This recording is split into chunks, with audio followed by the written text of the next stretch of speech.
জি সালাম ভাই এখানে দেখেন কেমন অবস্থা বলেন দেশের পরিস্থিতি?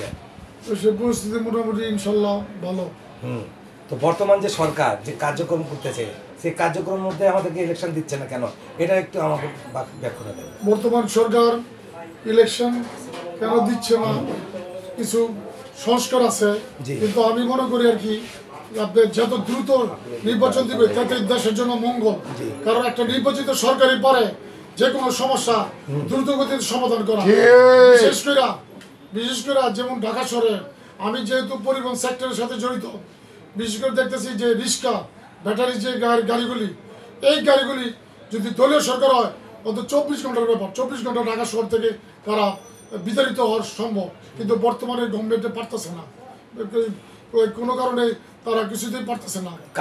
কারণটা পারতেছে না, কিছু আপনার 5 তারিখের আগে যারা আছে, যারা আপনার আওয়ামী চক্র,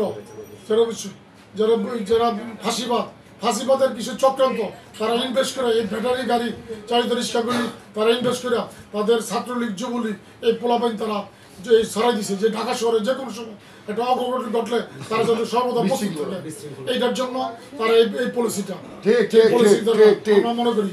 আচ্ছা, সরজমিনে গিয়ে দেখলাম যে ঢাকা ট্রান্সপোর্ট জেলা আপনার মুন্সিগঞ্জে সবাই লোকটা খুব বাহবা দিচ্ছে, এটা একটু ব্যাখ্যা দেন আপনাদের নতুন গাড়িটা পালন করলে। এটা বাহবা যেহেতু আমাদের এটা পুরানো সার্ভিস, বিগত 2001-এর পরে সাবেক আমাদের সফল মেয়র জনাব সাজ্জাদ হোসেন খোকার নেতৃত্বে এই পরিবহনটা সৃষ্টি হয়। আমরা মূলত পাবলিক সেবার জন্য এবং আপনার ওই এলাকার যে আছে আমাদের আরেক মুরব্বী আব্দুল্লাহ তৎকালীন, আর আমাদের এই এলাকা এখন আছে বর্তমান কাজী আবুল বাসার, তারা মূলত নির্বাচনী সেবার জন্যই, যেহেতু পাবলিকের যাতে সুবিধা হয়, যেহেতু এই ট্রান্সপোর্ট ব্যবসাটা সেবামূলক প্রতিষ্ঠান, সেবামূলক ব্যবসা, যাতে করে আমাদের যেহেতু ওই মুন্সিগঞ্জের লোক এবং মুন্সিগঞ্জের সদরে থেকে ঢাকা শহরে আপনার যোগাযোগ এই আজ থেকে 30 বছর আগে যেরকম ছিল এখন আরও অবনতি, তার এইসব চিন্তা ভাবনা করিয়া এই ঢাকা ট্রান্সপোর্ট আবার নতুন আঙ্গিকে নতুনভাবে আবার চালু করছে। যেহেতু এটা আগের থেকে এটা পরিচিত, আগের থেকে এটা পুরানো মানুষের হৃদয়ের সাথে জড়িত, এই জন্য এটার সুনাম, এই জন্য মানুষ এটার চাহিদা, এই জন্য এটা চায় এই পরিবহন সেবাটা।